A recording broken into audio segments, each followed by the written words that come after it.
এসো কোরআনের আঙিনা, এসো শান্তির মোহনা, জীবনকে রাঙাতে ফুলে ফুলে সাজাতে আল্লাহর প্রেম সুধা নিয়ে এলো পিএইচপি কোরআনের আলো, পিএইচপি কোরআনের আলো, পিএইচপি কোরআনের। আসসালামু আলাইকুম ওয়া রাহমাতুল্লাহ। বিশ্ববাসীর মহামুক্তির মহাসনদ আল কুরআনুল কারীম, সেই আল কুরআনুল কারীমের তিলাওয়াতের অনুষ্ঠান সারা বিশ্বে সর্বাধিক জনপ্রিয় টেলিভিশন ভিত্তিক হিফজুল কোরআন প্রতিযোগিতা পিএইচপি কোরআনের আলো প্রতিভার সন্ধানে 2024-এ আপনাদের সবাইকে স্বাগত জানাচ্ছি। আমি শাহ ইফতেখার তারিক। এই অনুষ্ঠানের টাইটেল স্পন্সর হিসেবে রয়েছে পিএইচপি ফ্যামিলি, কো স্পন্সর হিসেবে রয়েছে Al Arafah Islami bank limited, smart synthetic colour paste, centre for Zakat management, infinity mega mall, Savoy ice cream ও ইসলামী ব্যাংক বাংলাদেশ লিমিটেড। প্রতিযোগীদের পুরস্কার স্পন্সর করেছে বাংলা ক্যাট। আমরা খুঁজছি 2024-এর সেরা প্রতিযোগীকে, যার জন্য রয়েছে 4 লক্ষ টাকা পুরস্কার। দ্বিতীয়, তৃতীয় ও চতুর্থ স্থান অধিকারীর জন্য রয়েছে যথাক্রমে 3 লক্ষ, 2 লক্ষ ও 1 লক্ষ টাকা পুরস্কার। এছাড়াও অনেক অনেক পুরস্কার রয়েছে পুরো প্রতিযোগিতা জুড়ে। শুধু প্রতিযোগীদের জন্যই নয়, প্রতিযোগীদের উস্তাদদের জন্য রয়েছে পুরস্কার, রয়েছে উমরার ব্যবস্থা এবং পিএইচপি অটোমোবাইলসের পক্ষ থেকে পিএইচপি মোটরসাইকেলের ব্যবস্থা। চলুন পরিচিত হয়ে নেই সম্মানিত বিচারক মণ্ডলীর সাথে। সম্মানিত বিচারক হিসেবে আমাদের মাঝে উপস্থিত রয়েছেন আন্তর্জাতিক কারি মোহাম্মদ জহিরুল ইসলাম, কোরআনের আলো ফাউন্ডেশনের সম্মানিত চেয়ারম্যান হাফেজ মাওলানা আবু ইউসুফ। সম্মানিত বিচারক হিসেবে আরও উপস্থিত রয়েছেন শেখ শোয়েব মোহাম্মদ আল আজহারি। সম্মানিত অতিথি হিসেবে আমাদের মাঝে উপস্থিত রয়েছেন আরব আমিরাতের স্থানীয় একটি মসজিদের সম্মানিত ইমাম হাফিজ মাওলানা ইউনুস। সম্মানিত বিচারক ও অতিথি, আপনাদেরকে স্বাগত জানাচ্ছি সংযুক্ত আরব আমিরাতের শারজার এই চমৎকার মরুদ্যানে আল কোরআনের মজলিসে। আজকের পর্বের নিয়মটি জানিয়ে দিচ্ছি। আজ সম্মানিত বিচারক মণ্ডলী কোনো প্রশ্ন করবেন না। প্রতিযোগী পবিত্র কোরআনের যে কোনো জায়গা থেকে তিলাওয়াত করে যাবে। আজকের পর্বের 5 প্রতিযোগী আগামীকাল আবারও পারফর্ম করবে ইনশাআল্লাহ। দুদিনের পারফরমেন্সের বিবেচনায় সম্মানিত বিচারক মণ্ডলী আগামীকাল পরবর্তী রাউন্ডের জন্য প্রতিযোগীদের বেছে নেবেন। প্রথম প্রতিযোগী হিসাবে মঞ্চে ডেকে নিচ্ছি চাঁদপুরের প্রতিযোগী আফতাবউদ্দিন। হাফেজ আফতাবউদ্দিনকে মঞ্চে ডাকছে। পিএইচপি কোরআনের আলো, পিএইচপি কোরআন। আসসালামু আলাইকুম ওয়া রাহমাতুল্লাহি ওয়া বারাকাতুহু। আউযু বিল্লাহি মিনাশ শাইতানির রাজীম। বিসমিল্লাহির রহমানির রহিম।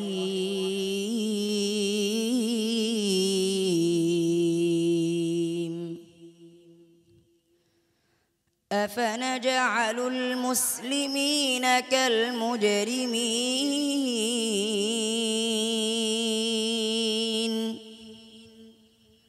মা লাকুম কাইফা তাহকুমুন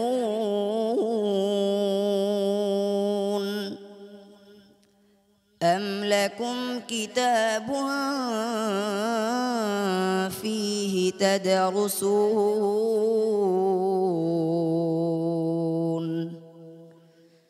ইন্না লাকুম ফীহি লামা তাখায়্যারুন أم لكم أيمان علينا بالغة إلى يوم القيامة إن لكم لما تحكمون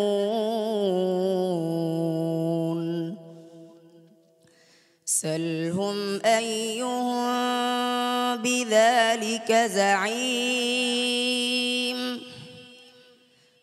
أم لهم شركاء فليأتوا بشركائهم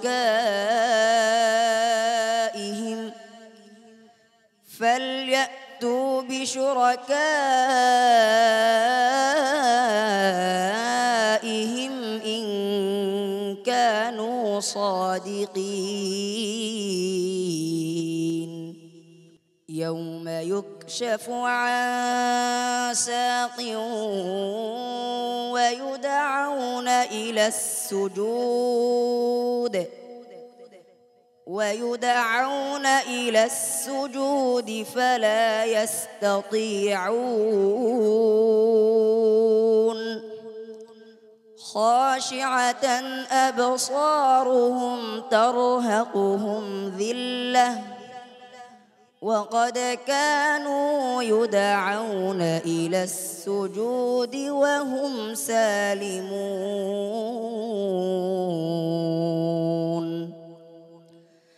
فذرني ومن يكذب بهذا الحديث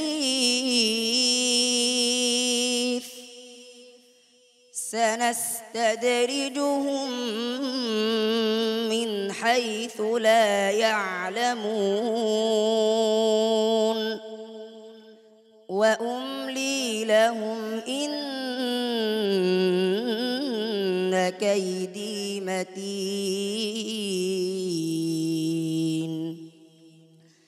أم تسألهم أجرا فهم من مغرم مثقلون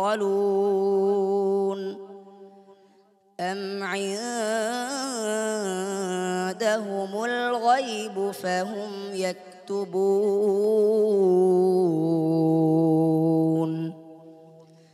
فاصبر لحكم ربك ولا تكن كصاحب الحوت إذ نادى وهو مكظوم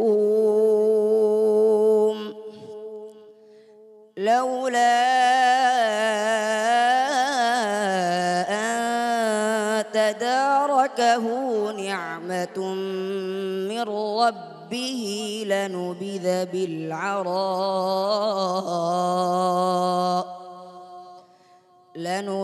بالعراء وهو مذموم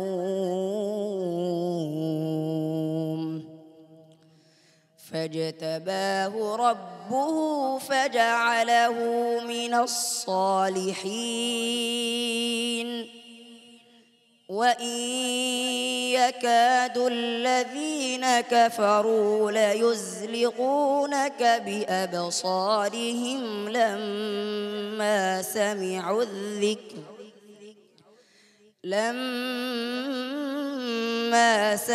الذكر ويقولون إنه لمجنون وما هو إلا ذكر للعالمين حسبك صدق الله العظيم মাশাআল্লাহ। প্রিয় দর্শক, একটি মরুদ্যানে এত বড় একটি আয়োজন খুবই কষ্টকর, কিন্তু সেই কষ্ট একেবারেই ম্লান হয়ে যায়, সেই কষ্ট লাঘব হয়ে যায় যখন এই প্রতিযোগীদের চমৎকার তিলাওয়াত আমরা শুনতে পাই। আজকের প্রথম প্রতিযোগীর পারফরমেন্স কেমন ছিল জেনে আসি কারি জহিরুল ইসলাম সাহেবের কাছ থেকে। আলহামদুলিল্লাহ, মাশাআল্লাহ। আফতাবউদ্দিন অনেক সুন্দর তেলাওয়াত করেছে। তোমার আওয়াজ একটু স্লো ছিল, স্লো থেকে আওয়াজটা যদি আরেকটু আপে তেলাওয়াত করো তাহলে তোমার তেলাওয়াত অনেক সুন্দর হবে। ওভারঅল ভালো পড়েছো, আলহামদুলিল্লাহ। তবে তুমি ভালো পারবে, চেষ্টা করলে অতটুকু আমরা আশাবাদী। আসসালামু আলাইকুম ওয়া রাহমাতুল্লাহি ওয়া বারাকাতুহু। পিএইচপি কোরআনের আলো। এবারে ডেকে নিচ্ছি পরবর্তী প্রতিযোগীকে, গোপালগঞ্জের প্রতিযোগী আনাস মাহফুজ। হাফেজ আনাস মাহফুজ এবারে মঞ্চে আসছে। পিএইচপি কোরআনের আলো। পিএইচপি কোরআনের السلام عليكم ورحمة الله وبركاته. أعوذ بالله من الشيطان الرجيم. بسم الله الرحمن الرحيم.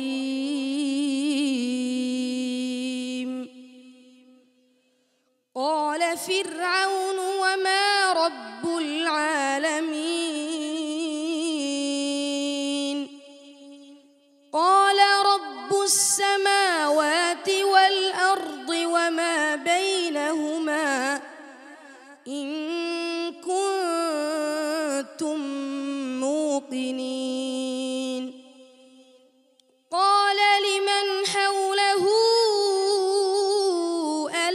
تستمعون قال ربكم ورب آبائكم الأولين قال إن رسولكم الذي أرسل إليكم لمجنون قال رب المشرق والمغرب وما بينهما إن كنتم تعقلون قال لئن اتخذت إلها غيري لأجعلنك من المسجونين قال أولو جئتك بشيء مبين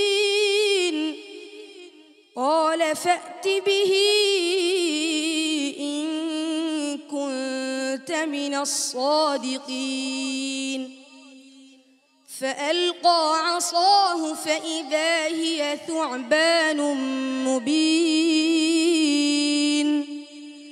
ونزع يده فإذا هي بيضاء للناظرين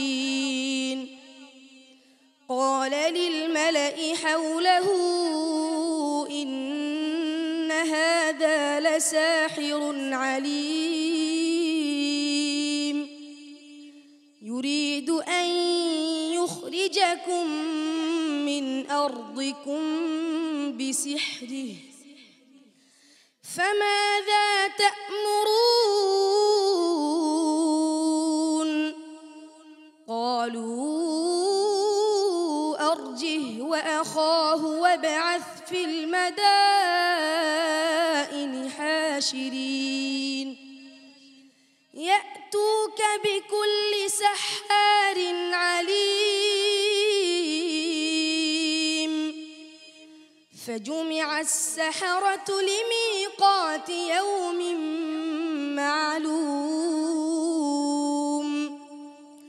وقيل للناس هل أنتم مجتمعون لعلنا نتبع السحرة إن كانوا هم الغالبين فلما جاء السحرة قالوا لفرعون أئن لنا لأجرا إن كنا نحن الغالبين قال نعم وإنكم إذا لمن المقربين قال لهم موسى ألقوا ما أنتم ملقون فألقوا حبالهم وعصيهم وقالوا بعزة فرعون إنا لنحن الغالبون فألقى موسى عصاه فإذا هي تلقف ما يأفكون فألقي السحرة ساجدين قالوا آمنا برب العالمين رب موسى وهارون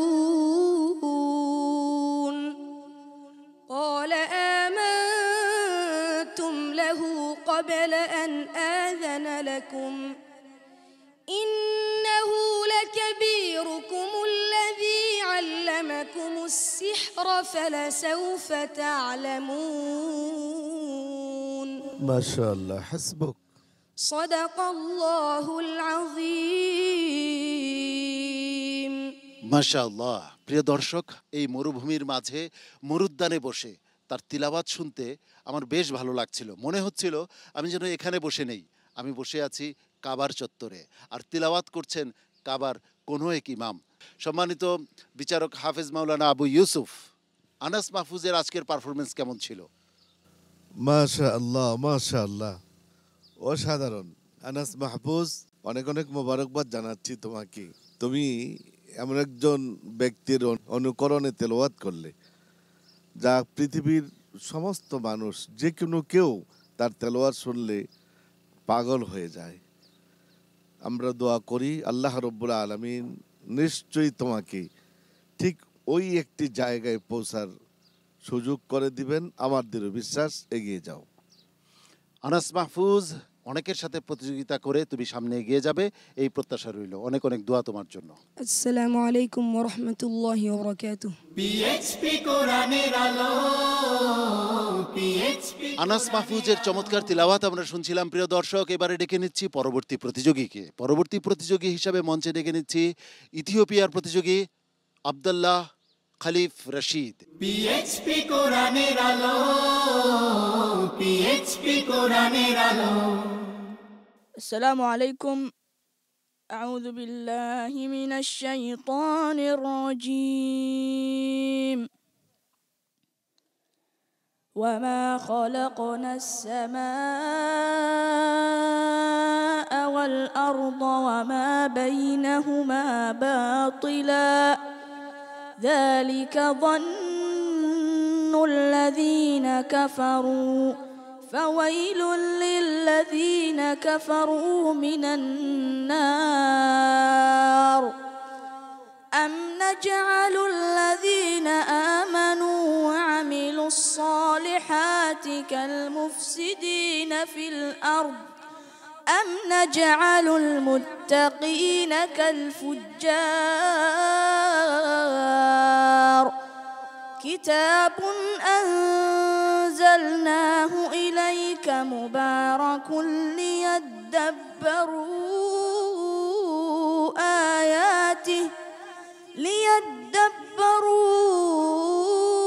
آياته وليتذكر أولو الألباب. ووهبنا لداود سليمان نعم العبد إنه أواب. إذ عرض عليه بالعشي الصافنات الجياد فقال إني أحببت حب الخير عن ذكر ربي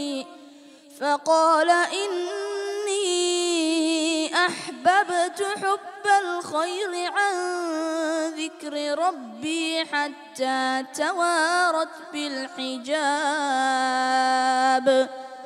ردوها علي فطفق مسحا بالسوق والأعناق.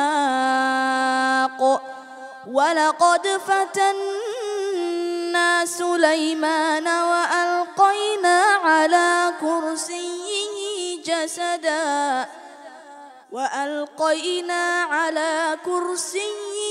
جسدا ثم أناب.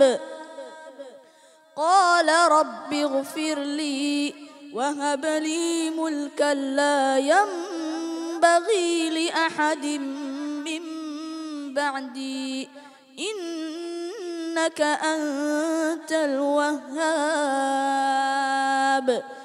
فسخرنا له الريح تجري بأمره رخاء حيث أصاب والشياطين كل بناء وغواص وآخرين مقرنين في الأصفاد. هذا عطاؤنا فامنن أو أمسك بغير حساب وإن له عندنا لزلفى وحسن مآب. واذكر عبدنا أيوب إذ نادى ربه أني مسني الضر واذكر عبدنا أيوب إذ نادى ربه أني مسني الشيطان بنصب وعذاب اركض برجلك هذا مغتسل بارد وشراب ووهبنا له أهله ومثلهم معهم رحمة من عندنا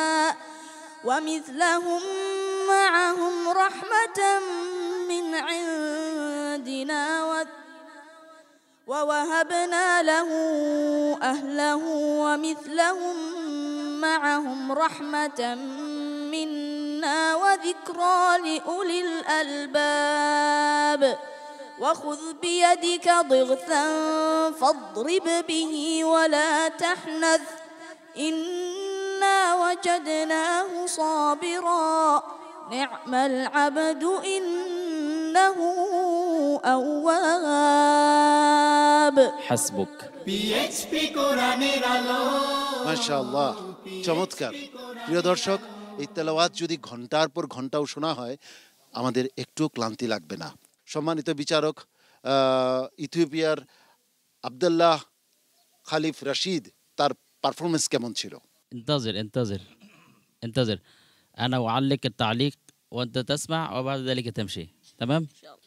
أما التلاوة ما شاء الله تبارك الله، أحسنت، بارك الله فيك. السلام عليكم. PHP কোরআনের আলো প্রিয় দর্শক, এবারে রেখে নিচ্ছি পরবর্তী প্রতিযোগীকে। বাংলাদেশের প্রতিযোগী হাফেজ আশরাফ আলী এবারে মঞ্চে আসছে। PHP কোরআনের আলো PHP কোরআনের আলো PHP কোরআনের আলো السلام عليكم ورحمة الله وبركاته. أعوذ بالله من الشيطان الرجيم. بسم الله الرحمن الرحيم. وبرزت الجحيم للغاوين وقيل لهم أين ما كنتم تعبدون من دون الله هل ينصرونكم أو ينتصرون فكبكبوا فيها هم والغاوون وجنود إبليس أجمعون قالوا وهم فيها يختصمون تالله إن كنا لفي ضلال مبين إذ نسويكم برب العالمين وما أضلنا إلا المجرمون فما لنا من شافعين ولا صديق حميم فلو أن لنا كرة فنكون من المؤمنين إن في ذلك لآية وما كان أكثرهم مؤمنين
حسابهم إلا على ربي لو تشعرون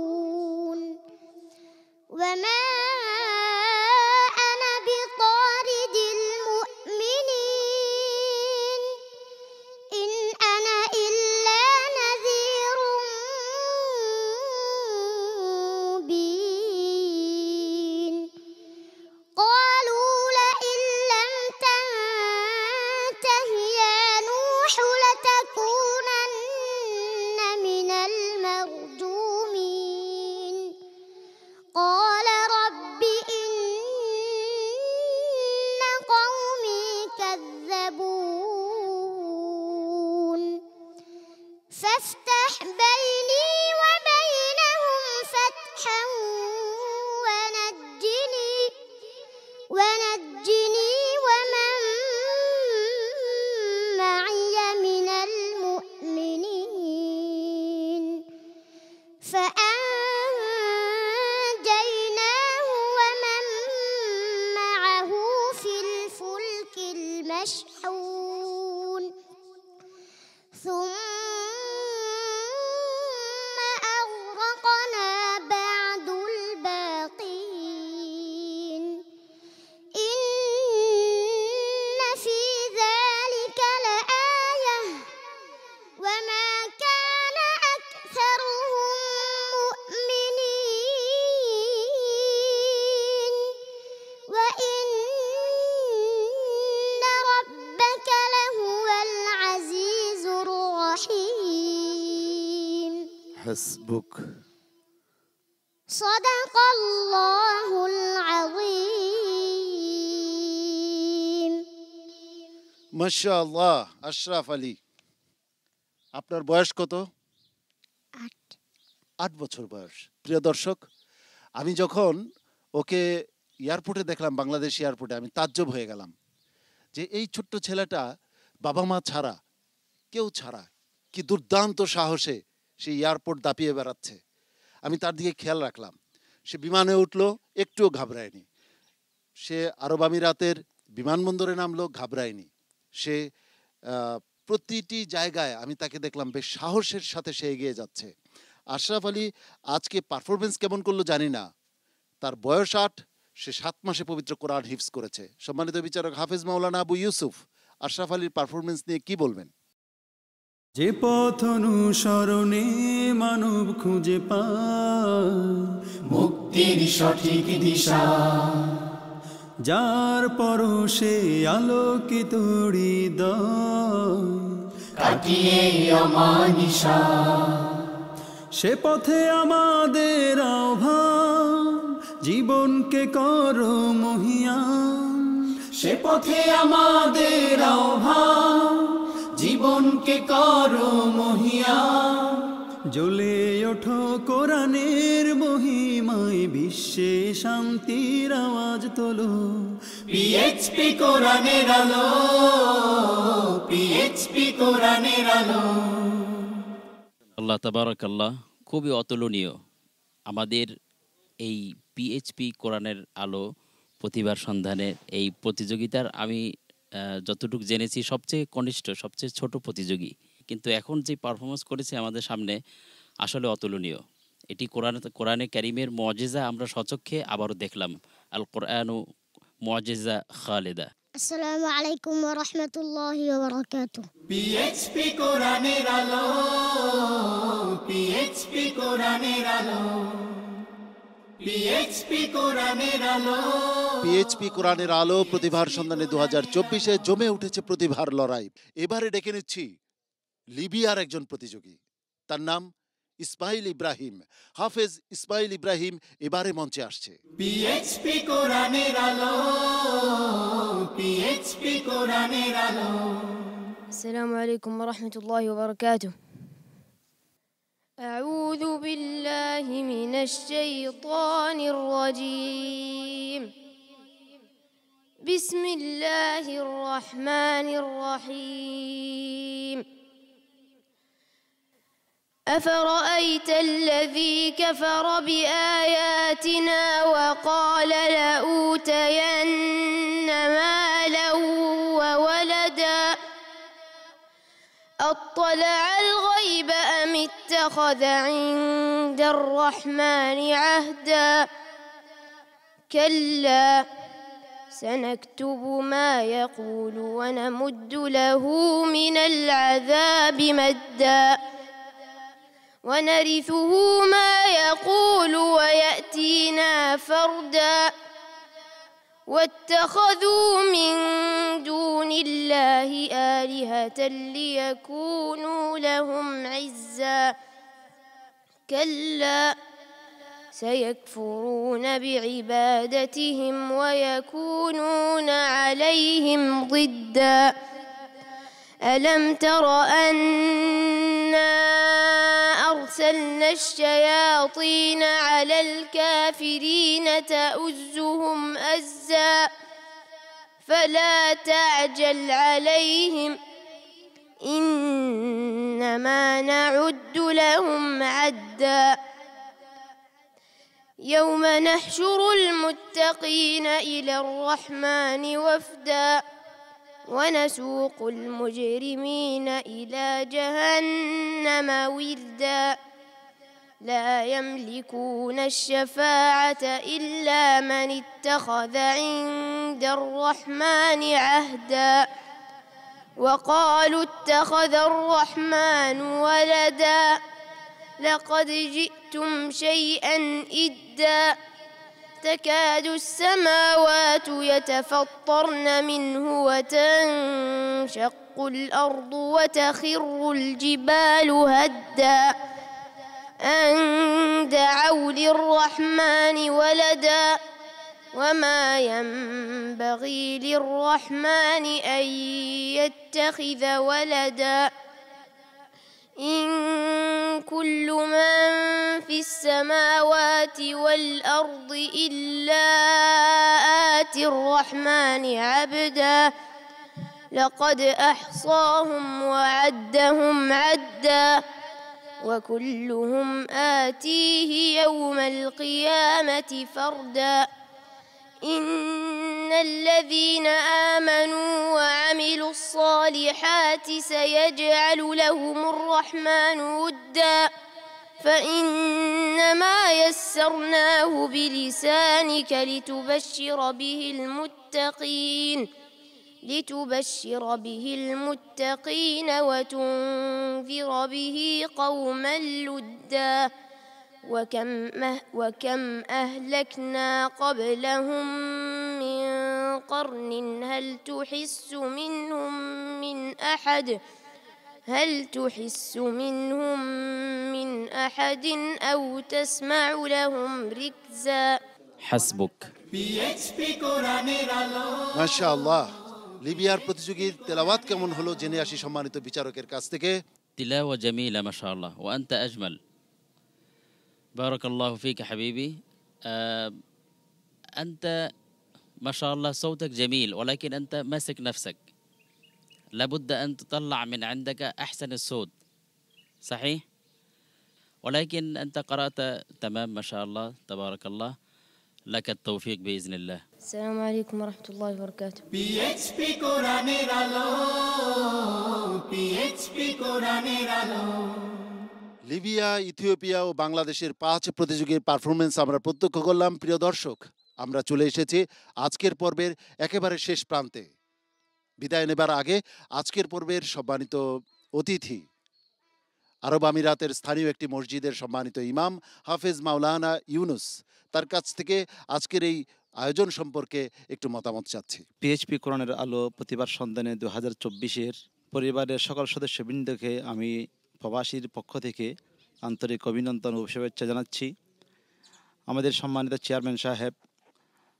হাফেজ মাওলানা আবু ইউসুফ সাহেব সহ আপনারা যারা ক্লান্ত পরিশ্রম করে এই সুন্দর একটি আয়োজন এখানে করেছেন সবার জন্য শুভকামনা রইল আসসালামু আলাইকুম রহমতুল্লাহ অনেক অনেক ধন্যবাদ সম্মানিত অতিথি প্রিয় দর্শক যে 5 প্রতিযোগী আজ পারফর্ম করলো তাদের মধ্য থেকে কেউ বিদায় নিচ্ছে না আগামীকাল এই 5 প্রতিযোগী আবারও পারফর্ম করবে ইনশাআল্লাহ দুদিনের পারফরমেন্স মূল্যায়ন করে সম্মানিত বিচারক মণ্ডলী এদের মধ্য থেকে পরবর্তী রাউন্ডের জন্য প্রতিযোগী বেছে নেবেন ইনশাআল্লাহ আগামীকাল একই সময়ে আপনাদের প্রিয় স্যাটেলাইট চ্যানেল এনটিভির পর্দায় আপনাদের প্রিয় অনুষ্ঠান হিফজুল কোরআন প্রতিযোগিতার নান্দনিক এই আয়োজন প্রত্যক্ষ করতে আপনাদের আমন্ত্রণ জানাচ্ছি।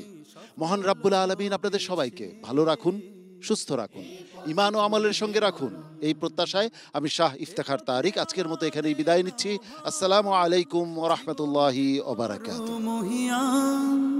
এ পথে আমাদের আহ্বান, জীবনকে করো মহিয়ান। জ্বলে ওঠো কোরআনের মহিমায়, বিশ্বে শান্তির আওয়াজ তোলো। পিএইচপি কোরআনের আলো, পিএইচপি কোরআনের আলো।